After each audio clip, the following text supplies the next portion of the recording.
And welcome back to Cottage Talk. I am Russ Goldman. Joining me right now is Jan Shanance. This is our preview episode of Arsenal versus Fulham on Sunday. Obviously, a must-win for Fulham. Fulham are in dire straits.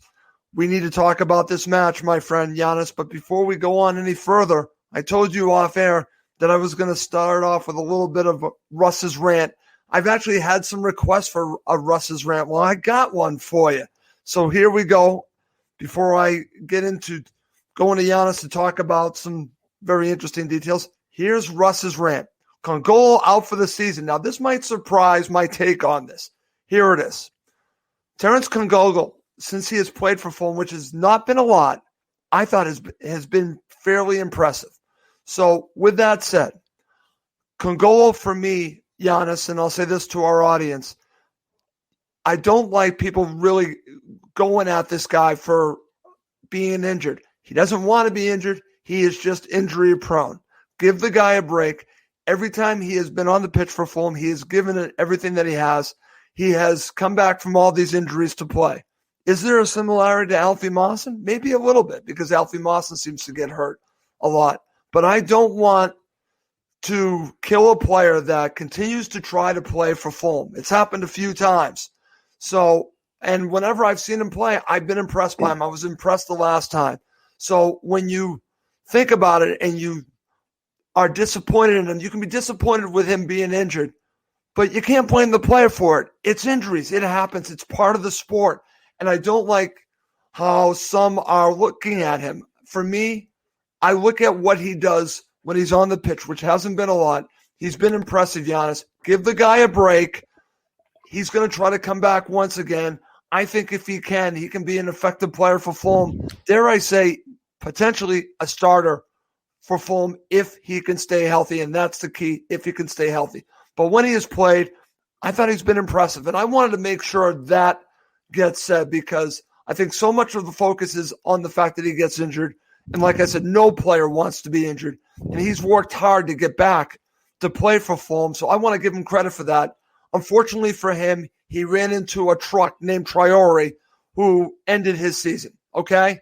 Anyone that bumps into that guy, it shouldn't be a surprise that players would get injured going up against that guy when you challenge with him. But I wish the best for Terence Congolo. I'm not going to go after him for being injured. I feel bad for him because I think he really wants to play for Fulham and do well for Fulham. That's my short rant. Giannis, your thoughts? I agree. It's funny. I was thinking about him this morning, and he and Alfie Mawson are like horses. Yes, in the sense that they're good on the straight, but they're not so good on the steeplechase. So, and the game is stopping and turning and back and forth and challenges and what have you. And I remember the challenge with Traore, and there was nothing wrong with the challenge. No.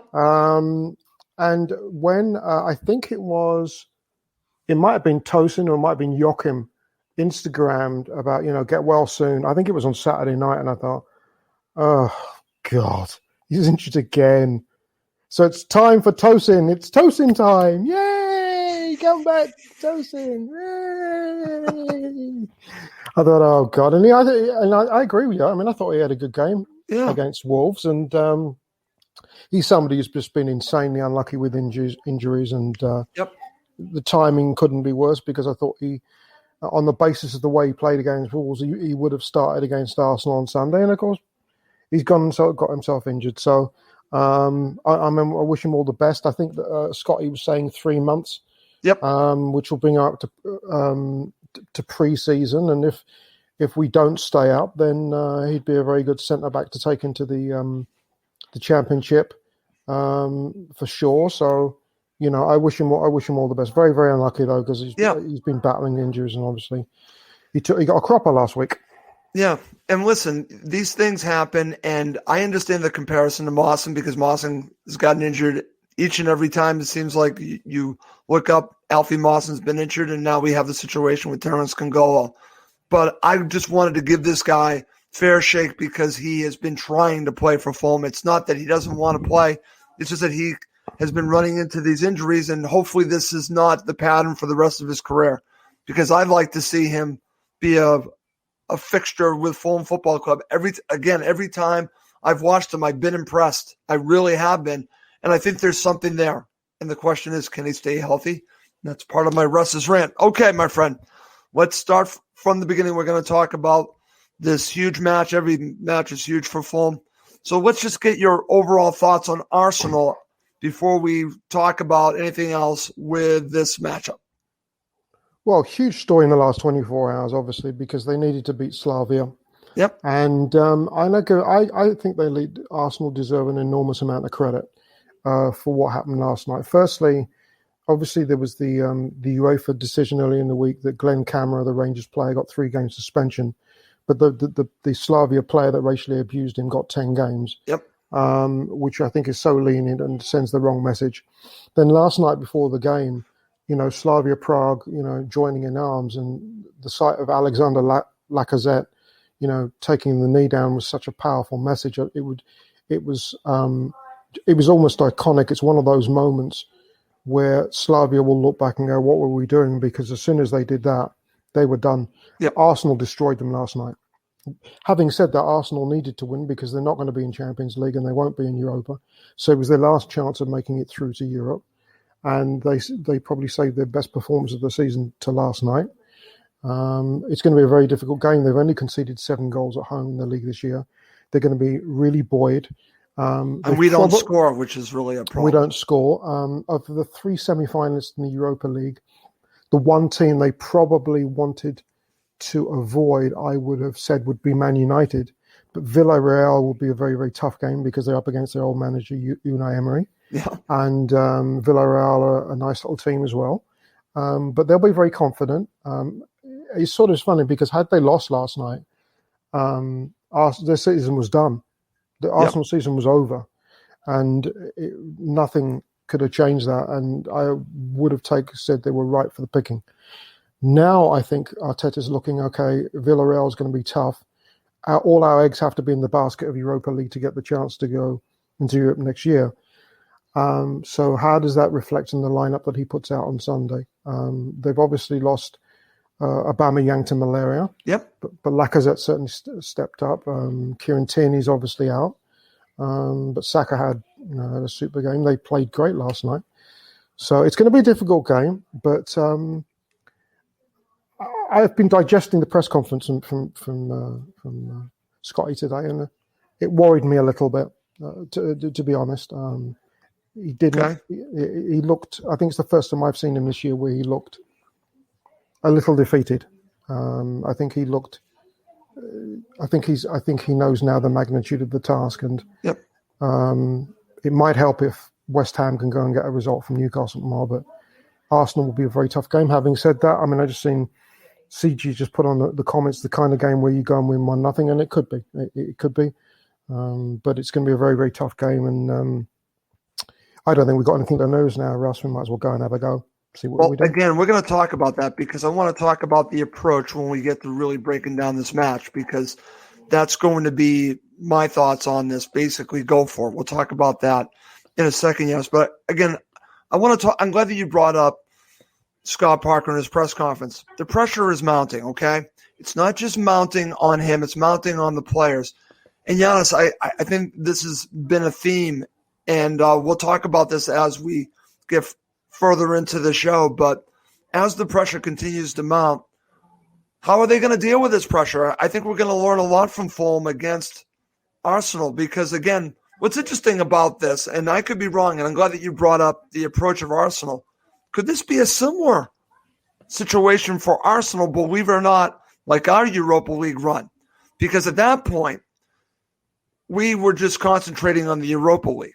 So not that our league formed, or the league didn't matter as much, but we did put all our eggs in that basket, Giannis.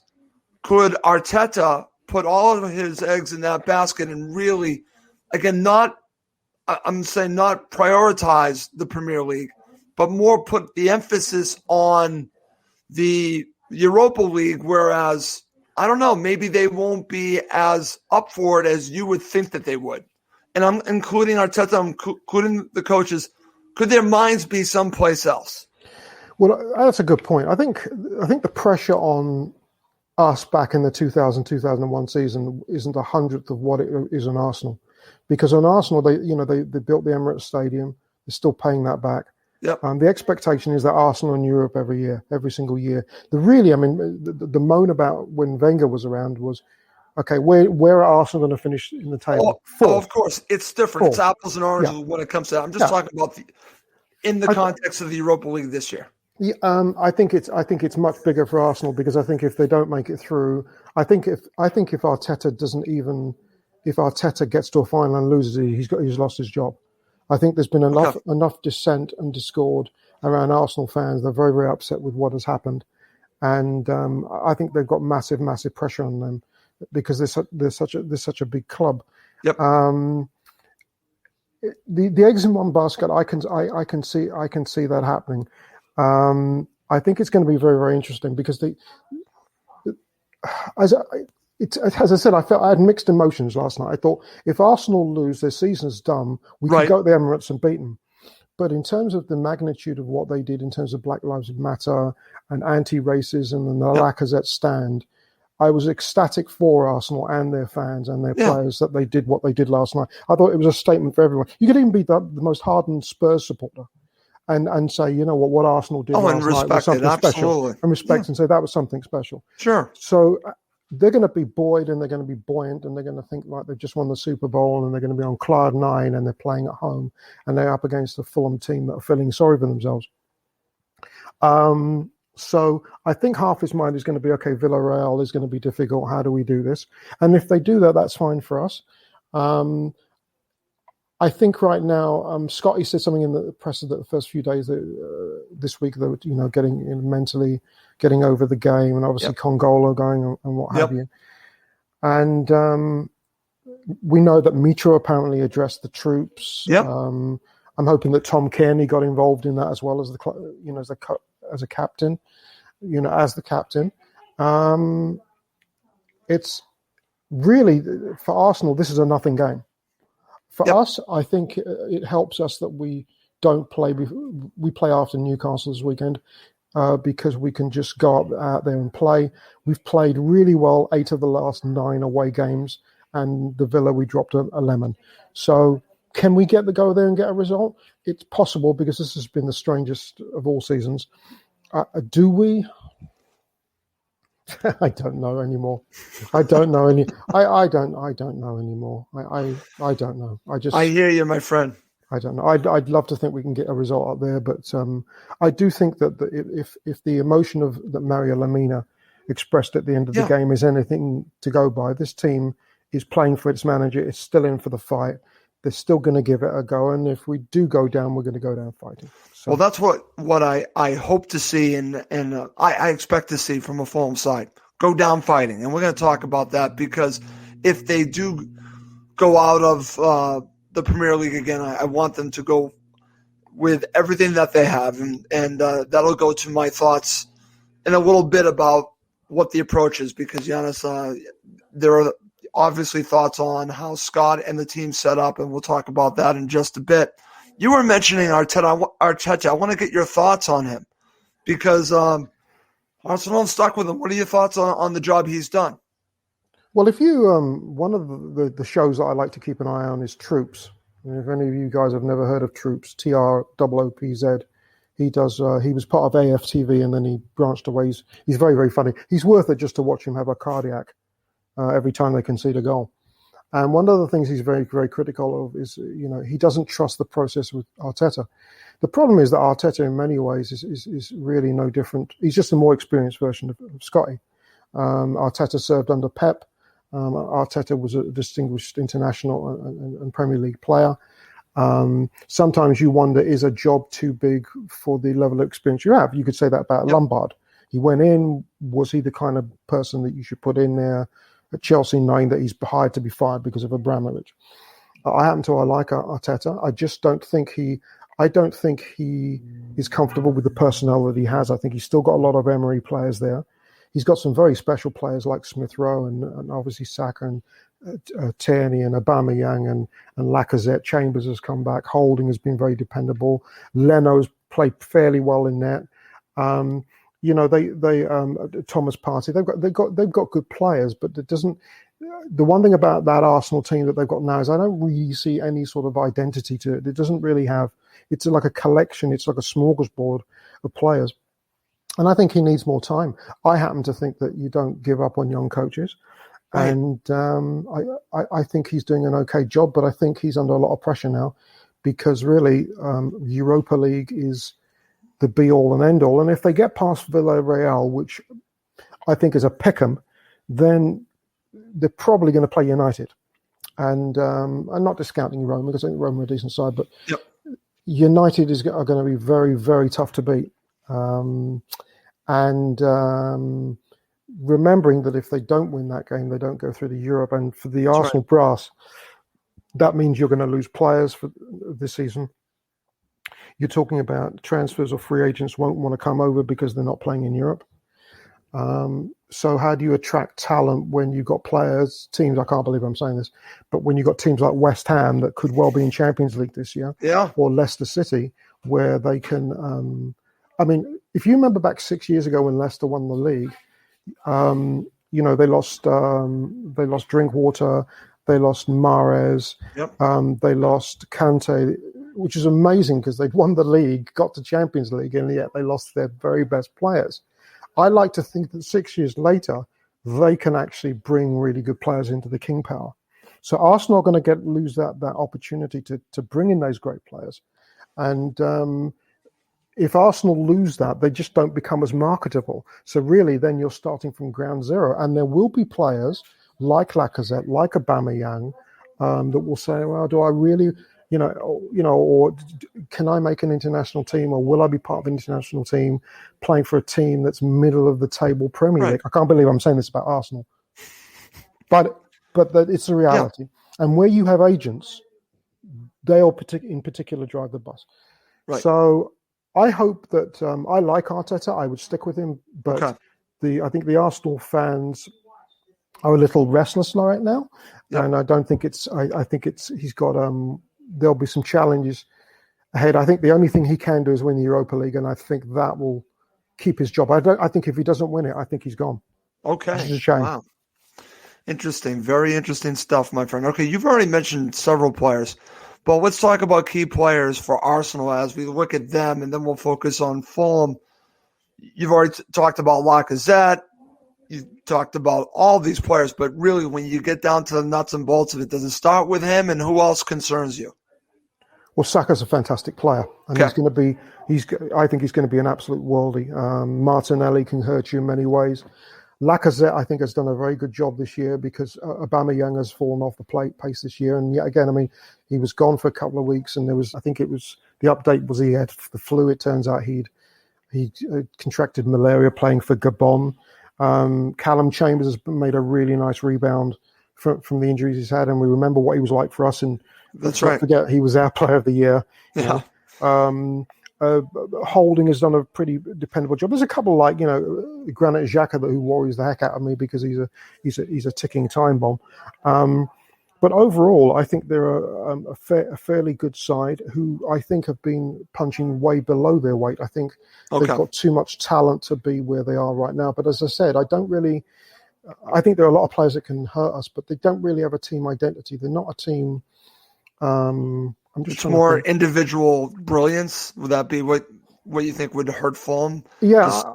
I'd even say, I can't believe I'm actually going to say this again, but I even say a team like West Ham have more identity than Arsenal. Oh, West Ham definitely have an identity. There's no question about that. You sort of know what they're going to get. And there's your example. There's your classic example of why you don't necessarily, pour the fuel on the fire of the coaches. I mean, David Moyes, for those old enough to remember, was magnificent at Everton. He's fantastic. Absolutely. Then he got his big break at Man United, and he was doomed from the start. He was never going to do it. It was never going to happen, taking over Sir Alex. And then Sunderland didn't quite work out. But then he's gone to Everton, and owners who I don't particularly like have given him a chance. They've given him some money. He's brought in some astute signings, and they've got he is manager right now. He is manager of the year for me. David Moyes is manager of the year. He's done a great job, and I think also remembering the furore around moving stadiums from the Berlin, and anyone who's ever been there will know what a noisy place Upton Park is.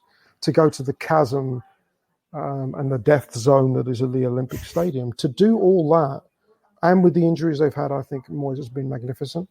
And it's just a reminder to Arsenal and other clubs like Tottenham as well, that you can't be that arrogant to expect that year after year after year after year you're going to be in Champions League positions, Europa League positions.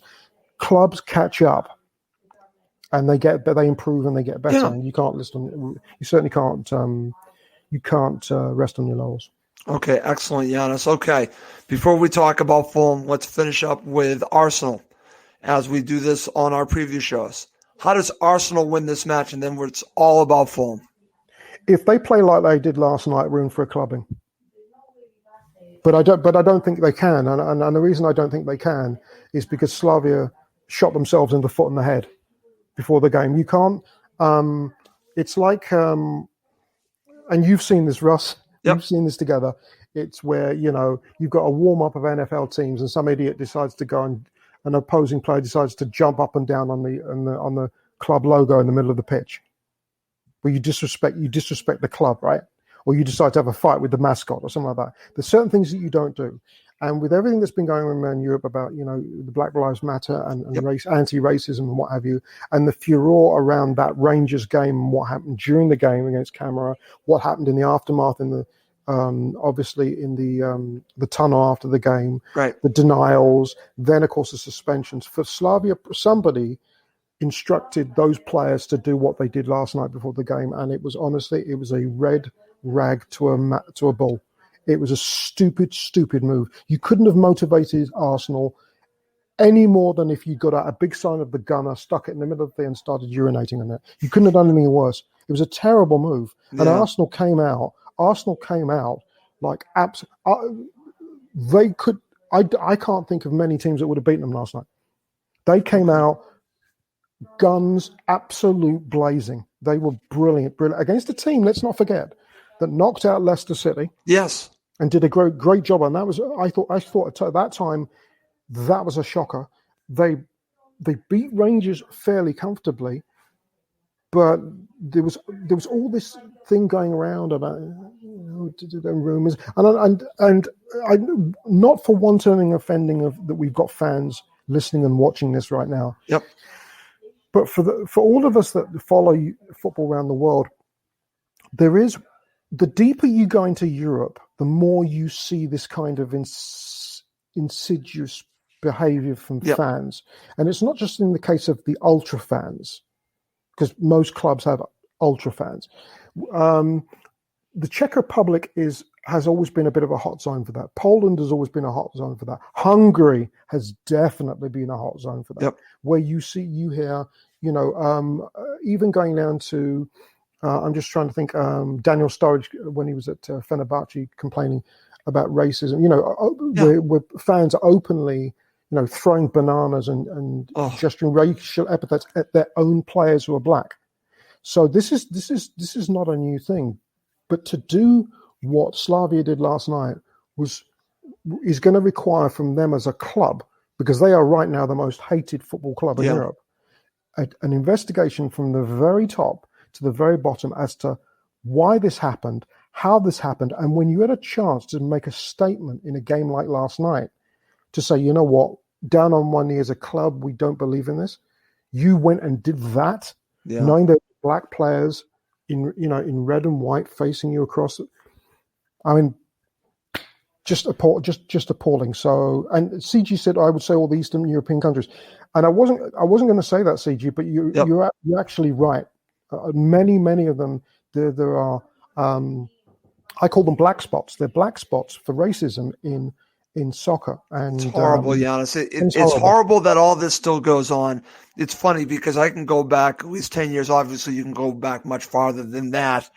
But I remember Brian Gumbel on Real Sports here on HBO in America doing a whole basically segment on racism in football in Europe, and it was disgusting to watch. And it still continues, and it makes me sick. And like you said, good for Arsenal for responding the way that they did.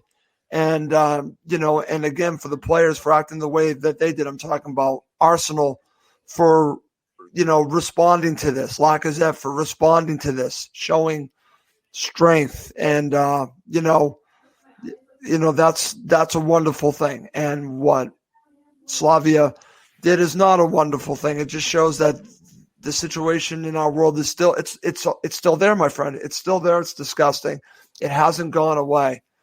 And good for Arsenal. And honestly, very good for Arsenal. I'm happy for them. I actually would like to see Arsenal go all the way. Honestly, I'm all for that.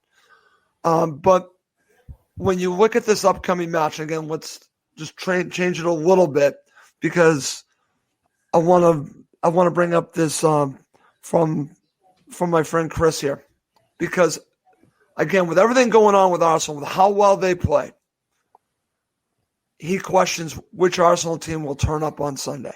So again, let's put aside all the racism, which obvious is disgusting. Let's just talk about Arsenal as a team, as a football club. Giannis, they do have two sides to them. Which Arsenal team will show up? I think it's a valid question, and I think it's something to think about when it comes to Fulham.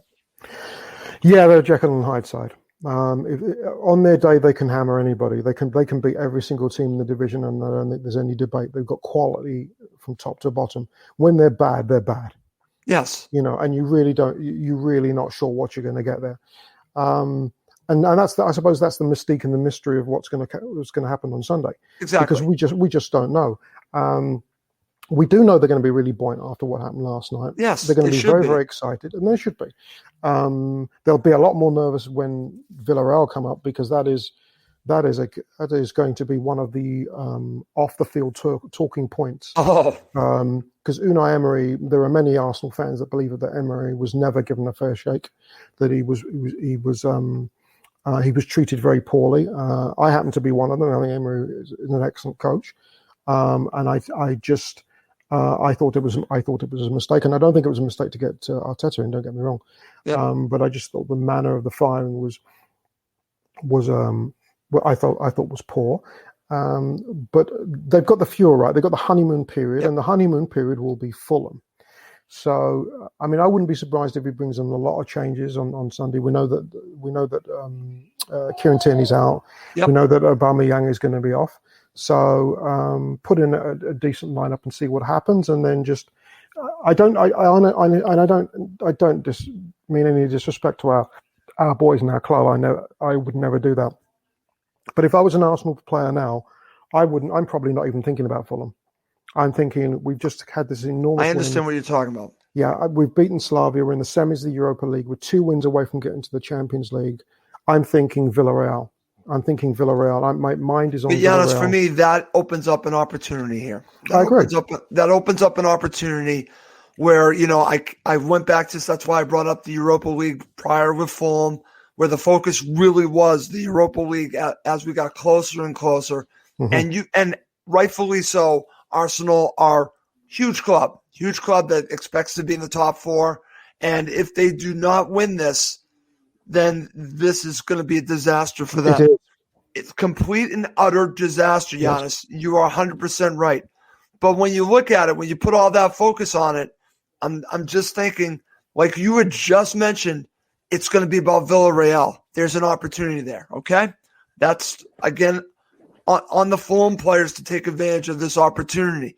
And they need to be aggressive. And we're going to talk about that just in a few minutes. Coming up next, all the focus is on what Fulham can do to win this match against Arsenal. Okay, my friend, let's get to it. Let's start here, okay? Because before we talk about what Fulham need to do to win this match, I just want to talk about the players. Who are your key players for Fulham against Arsenal? One of them's going to be Tosin. Because Congolo, I thought played very well against Wolves, and he's on the basis of his performance, that's a big loss. I want us to really feed off the energy of the post game from Lamina. Yep. Lamina, it's funny. Behind every player, there's always a story, and there's sometimes a rags to riches story, and it's pretty obvious that Lamina is really, really grateful that he's here. Yes. He's really grateful that he's been given a chance to play. Exactly. And I really appreciate that. I think the big key is going to be, actually, I think it's going to be the addition of Anguissa. I think it's time we brought him in. Okay. I think we need to stiffen up the centre of the midfield. Reed and Lamina stay in there. How that's going to look, I'm not sure. I don't think Loftus-Cheek should be in the 11. I'm done. I'm just done. With 6 games to go, and that, I mean, I shouldn't. Maybe it's a little unfair to pin, the missed header against Wolves, but it's just the half chances that you get, the opportunities that you get, that goes in. We've got a good chance of winning the game, and I think this week, Scotty and the coaches would have had to get together and say, okay, we have to pick up what is our strongest 11 right now. And if he has to do it hand on heart, he has to say, our strongest 11 right now does not involve Ruben Loftus-Cheek by any means. It is, whether you bring Anguissa in, yep. You put Lamina in front of Reed and Anguissa to play up with De Cordova-Reid. I want to give De Cordova-Reid much more freedom. I thought he didn't have a very good game last week, and I think a lot of that was through no fault of his own. He looked like he was playing as a semi-wing back, and he was constrained. He's a better player than that. He's one of the hardest working players we've got. Yep. I thought Mitra played on the whole pretty well, but again needs more service. I thought Robinson, if he can have a similar game to last week, where I thought he'd obviously been working on his crosses, and I was really pleased with that. So in a roundabout sort of silly little way, I'd say I mentioned a couple of players, but I really do think it's got to be a team effort. I think just the whole team has to step up and just be mistake free. Yep. Even the goal that Traore scored last week, which was, it was a fantastic goal. If he got a finger on that, it'd take his arms off. But again, it's come from an error. We're going to have to be mistake free against Arsenal. And if we can do that, you never know. This has been a really twisted and screwed up year. Yep. So I'm not going to write our lads off, because I think that they know what they need to do, and they'll give it everything they've got. The Wolves thing was devastating, not because we deserved to win. I think we just deserved a draw, but it just about summed it up. But I remember 07-08, we were dead and buried. And look at the players we had back then. We just didn't look like we could score in a month of Sundays. And then, the City game. Kamara. Diamante Kamara comes to life. Even it's funny.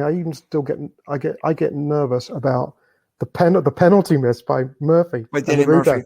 Danny Murphy. Exactly. Go back and watch that. I've watched that so many times. Just think about that. Everything had to go right. Everything had to go right. Diamante was an in and out figure, and he was polarizing at times. But you know what? I tell you, it was. He didn't need to do anything else with his club. Oh, those two goals. That was it. That's fine. Fine by me. I hate to say, fine by me, my friend. All right. Okay. Before I go to you and get your thoughts on what Fulham need to do to win this match, this is where I really want to dive a little deep in with you, my friend. What will be Parker's approach? And I'm going to share my thoughts on what I hope is the approach. But again, this is more complicated than it might sound. I want Fulham to be aggressive against Arsenal. Now, that could leave you open to maybe a hammering. It really could. But I don't think that they have anything to lose at this point, Giannis. And I'd like them to be aggressive. I'd like them to start 2 strikers up front. I would like to see Mitro and Maja play together. Okay, maybe I'm wrong. Maybe that's the wrong approach. But that's kind of what I'm looking at. I want Fulham to be ultra aggressive and go for it. And go for it against this Arsenal team. And again, it could be dangerous, but I think at this point, what do you have to lose? You have to play to win. And my concern, Giannis, and I like Scott Parker, and again, as I've said several times, he was not my choice, but he has earned my respect. The only thing that I wish is that Scott Parker would show another side to him. He is who he is. He's conservative in nature. It has worked to a point. It really has. I think he's done a good job. But I think at some point, you need to show another side of yourself. Show me an aggressive side. I would like to see a different approach from Scott Parker. I think we're going to see some of the same because, again, that's who they are. They've taken on the identity of Parker. Could they be aggressive? Here's another question because they've played this way for such a long period of time. So what do you think will be Parker's approach and thoughts on what I just shared? Well, I'm gonna do the unthinkable here, Russ. So I'll apologize in advance. And Okay. I included you on this earlier this week because we can talk off air. Okay. I just finished reading this incredible book here called The Tough Stuff. Yep. And it's by a guy called Cody Roy. Cody Roy is the head coach of the AFL, the Aussie Rules football team in Canada. Yep. And it's about 7 hard truths about being a head coach. And Scotty Parker actually makes a few appearances in this, believe it or not. Yep. So, and I actually got a hold of the author, and I said I'd give, next show I'll give a plug. And he said he'd actually give out some free copies to the fans.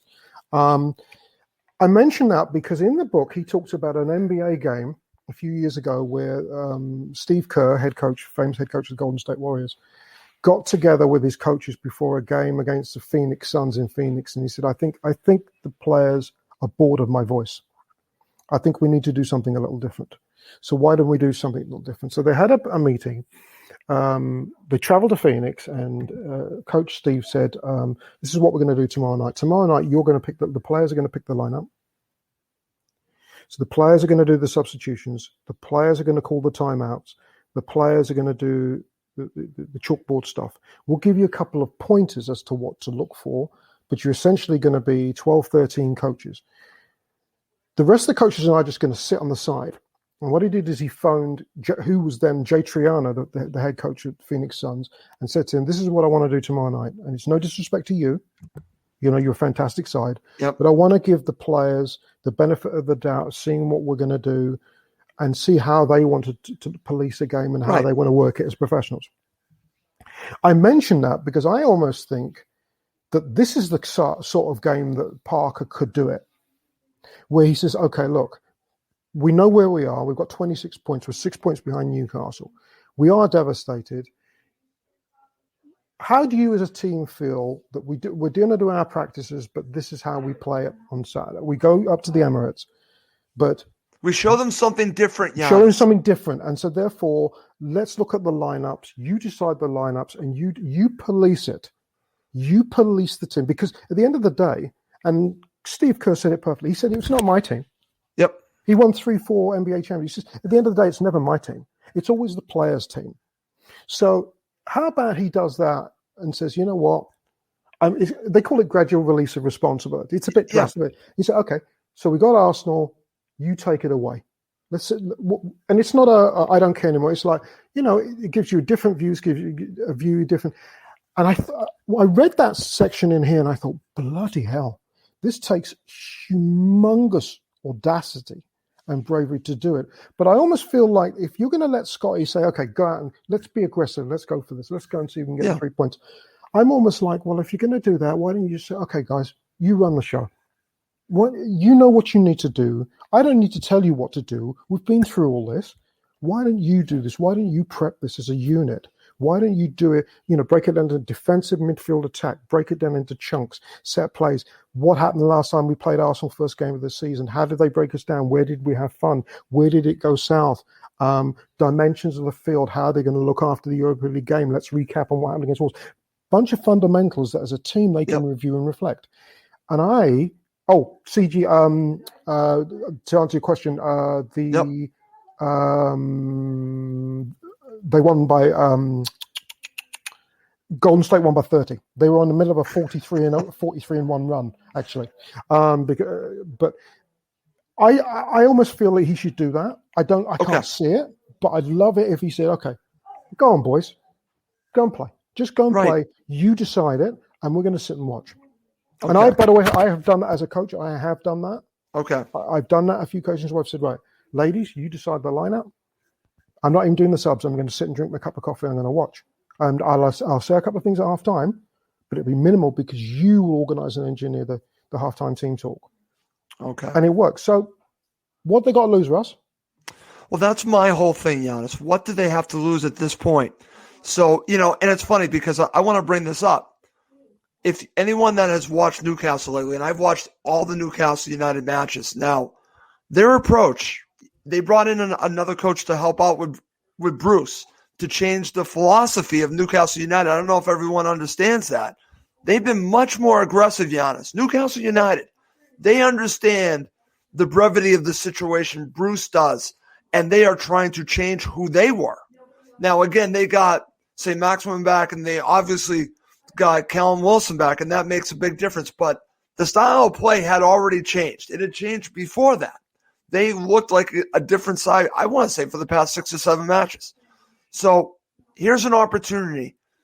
Fulham's survival in the league is really just it's just hanging there, Giannis. Why not go for it? Why not go 4-4-2, as Dan Ambrose is suggesting, and just throw caution to the wind and go for it? And like you said, maybe do what you said, Giannis.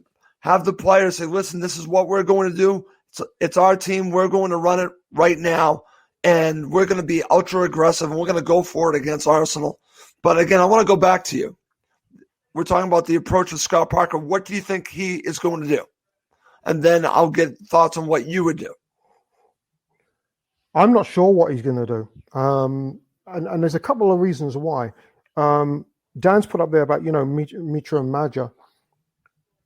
I'm not sure that Scotty trusts Maja.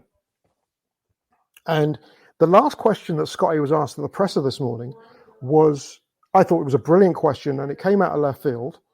But it was, when the dust has settled and you look back on the season, will the fact of our inability to buy a second striker before the start of the season mean we get relegated?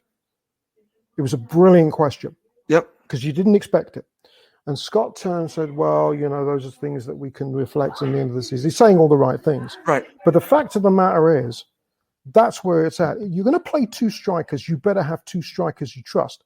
Mitra's back in form, but do you trust Maja? Right.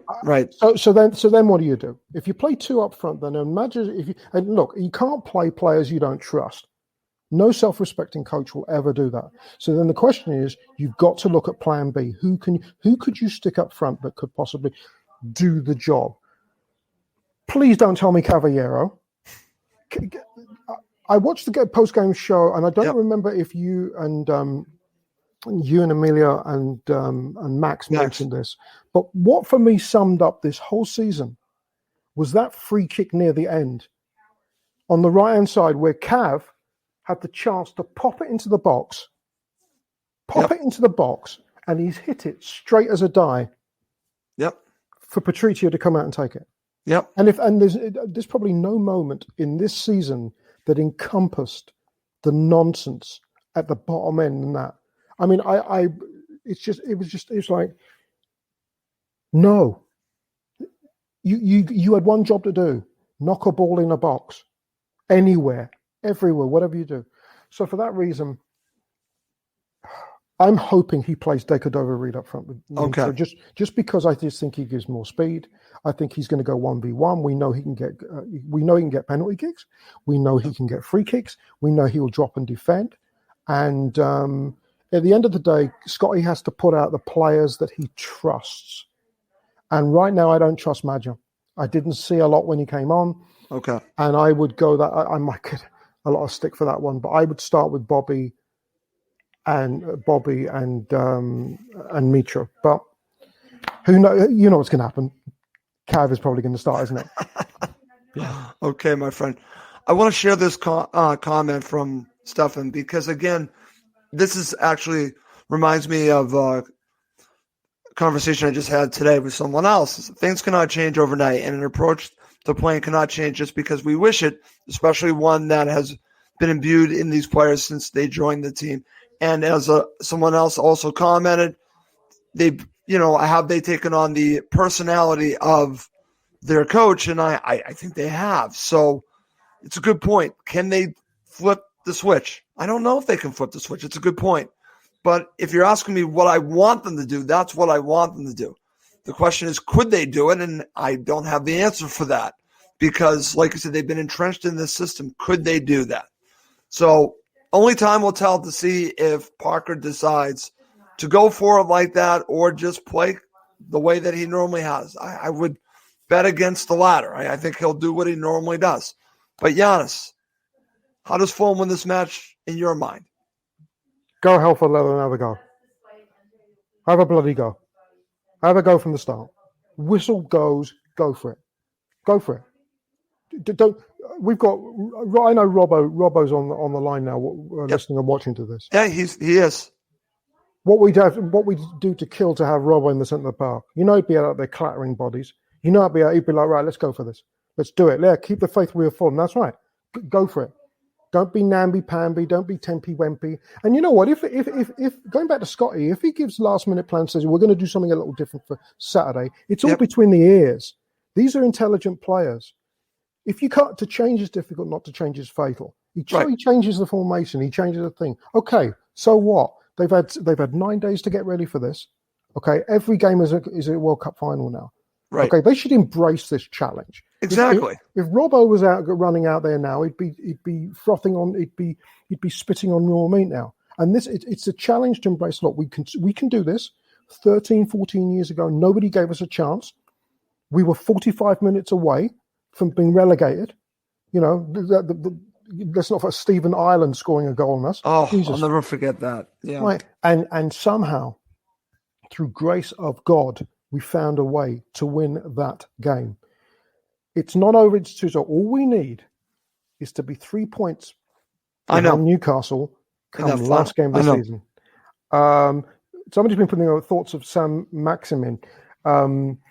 He's a good striker. He's a good striker. Oh, he's a great player. But he shouldn't be at Newcastle. But just so you know, it's coming from a commentator that it's or someone that's commenting, and thank you for watching. I have a feeling this is a Newcastle United supporter, which is fine. It's fine. So obviously he's asking what we think, and he already made a comment that Newcastle United are a much better team. So I kind of have an idea that this is a Newcastle United supporter. And you know what, my friend? Thank you for watching. I'll tell you what, though, I would not want if they're 3 points behind us last game of the season, and things stay as they are in terms of the capacity, and knowing what we remember from the game when we played Liverpool at the Cottage and the noise that 2,000 fans made. I'll tell you what, the atmosphere is going to be something else. Oh, that's going to be crazy. I would not want to be. If I'm Newcastle United, I don't want it to come down to that match. I don't want to come down to the Cottage. To be honest with you, they need to take care of business before that. If it comes down to that final match, and we have proof on what happened in that Liverpool match at Craven Cottage, and that was 2,000 fans. Those 2,000 fans made a difference. They would make a huge difference. So let's. If I'm Newcastle United, I don't want to come down to that final match. Anyways, all right, Giannis. So let's finish up by getting your starting 11 and your formation. Okay, I got my lineup here. I think I go 3-4. I'm going to go 3-4-2-1 and go Areola. Back three, I say Aina, Anderson, Tosin. Tosin has to come in. Then the midfield would be Tete, Reed, Anguissa, and Robinson. Okay. And then you'd have Lamina and De Cordova Reed in front of the four, and then Mitra up front. That's what I like. And again, there were some good performances last week. Amongst all the devastation, I thought we did some good things against Wolves. I really did. I think it was just the fact that we let it go so late. But this has just been such a messed up season that I know that Newcastle are sitting in their cozy little holes up there now, and Burnley and Brighton, and thinking it's all done, but it ain't done. It ain't done. Newcastle have a very, very tricky stretch coming up, and don't think, Newcastle fans, that West Ham coming up to the northeast, they're looking for Champions League and they're smelling blood. That's right, and they're going to want the 3 points. And the fact that if the Hammers or the Spammers can knock them off, then it means it gives us something to think about for the Sunday. That's right. They better hope they get something out of that, because if they don't, it could all go pear-shaped. It could go the other direction. So there's a lot of pressure on Newcastle United. This is actually a match that could really change the relegation battle. If they lose that and then Fulham beat Arsenal, game back on. And I will say that I think Fulham are going to get relegated. I said that after the Leeds match.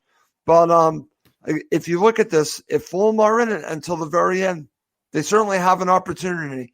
But again, that's just how I feel. I think they will be relegated, but don't give them a chance. If I'm Newcastle United, I don't give them a chance. They lose to West Ham, Fulham beat Arsenal, game on. And if I was to poke some fun, if you got 20 Premier League clubs and you got all the supporters together, Yep. so we take Newcastle and Fulham out of it, how many sets of supporters in the Premier League will want Newcastle to stay up? No, I'm deadly serious. Yeah. How many? The London clubs will want us to stay up. Yep. I can't think of any clubs that will want us to go down. And you could add into that, Sunderland fans would be happy if Newcastle get relegated. And Middlesbrough fans would be happy too. Let's face it, the whole world wants Newcastle to go down, and we should make that happen. We can do it. Exactly. Okay. Okay. I'm sorry. You're starting 11. I named it. Oh, okay. I'm sorry. I'll go through it again. Okay. I'm sorry. I point that's a senior moment, as we would say, Giannis. So I've got Ariel in net, back three of Aina, Anderson, and Tosin. Midfield of Tete, Reed, and Geeson Robinson. And I would have Lamina and Decordova Reed playing in front of that central two behind Mitra. So it'd be a 3-4-2-1. Okay. All right. Excellent. All right. Let's go to predictions. If you're watching live, feel free to give us a prediction for the match. Our Newcastle United supporter, give us a prediction for the Newcastle United match and also the Fulham match. I'd be curious your prediction. I'll share it. I have no issue sharing it. So let's go to predictions. Giannis, I'll go to you first. Give me your prediction for the match. And just as a thing, Michael White put something about no Lookman. Lookman is supposed to be available. I'm still a bit hesitant about how that's going to look. Newcastle are going to lose to West Ham 2-0, and I'm going to have a good laugh. Okay. And I'm going to predict that we're going to win. I think we're going to win. I think we're going to win in the Emirates. I can feel it. Come on, you Whites. Come on. I want it to be, you know what? I want it just to have some fun. I want it to be a last-minute goal, worldie from Loftus-Cheek. Okay. It's going to be funny. I mean, depending on the team they put out, I don't think we've got anything to lose. We might as well let it go. But at least we'll know that Newcastle have played, and I think that's a big thing for us. Okay, my friend. All right. Let's get to some predictions. Stefan has 2-0 to Arsenal, and I understand that. Here is our friend, and we're going to call him a friend, our Newcastle United supporter friend. He's going 2-0 to Newcastle United if Maxey and Wilson are fit. Okay, fair enough. Let's see what else we got here. I'll start reading the predictions. Kai has, going to be honest, I think 1-1. Dave Clark. Oh, let's see. Ralph Leach, it's time for Arsenal and Chelsea to help us out. Yeah. I agree with that. Dave Clark says 2-0 to Fulham. Let's see. And Dean Traverso goes 1-1 draw. All right. Let's see. And let's see what this is. Michael White. We go down with a late winner. Okay. All right. We'll see what happens. Okay. Here's my prediction, Giannis. And I've pretty much been with you. And everything tells me I should be predicting a Fulham victory because let's keep hope alive. I'm going 2-0 to Arsenal. I know, Giannis. I'm going 2-0 to Arsenal. But this is actually psychologically thinking. Yes, I know you did, yeah. Okay? 2-0 to Arsenal because I've been so wrong so many times. I'm going 2-0 to Arsenal. And we'll see what happens. All right, my friend. Let's wrap up the show. Any final thoughts before we go? No, if there's anybody that is looking for a quick buck, looking to slip something into the Arsenal players' tea pre-game, X-Lax works well. Take about 45 minutes. Time they come in for the halftime cuppa. You never know anything. Anything goes. I'm looking forward to the game. You know what? I really want us to go out and give this a go. Let's give this a go. If we're going to go down, let's not go down with a whimper. Let's go down and fight. And I still think there are twists in the tail. As I said, 3 points behind with one game to go. You're right, my friend. Okay, great stuff. And listen, I want to thank everyone that has watched live. And I want to say this before I wrap up this show. It's been a trying couple of weeks for me and my family. And I just appreciate everyone that listens and watches to Fulham Football Club. We're healthy. Everything's fine. It's just been a lot going on behind the scenes. And I just want to thank everyone for supporting Cottage Talk. It's a show that I love, and I love showing it to everyone and listening everyone that listens around the world. So I just want to share that. And I'll just say one more time, family is healthy. It's just been a lot going on. in the home front. I think everyone can understand that, and COVID's obviously a major part of that. But no one has COVID. Just want to make sure I mention that. No one has COVID in my family. Anyways. All right. Time to wrap up the show. For Yash and Ass, I'm Russ Coleman. Thank you as always for watching and listening to Cottage Talk.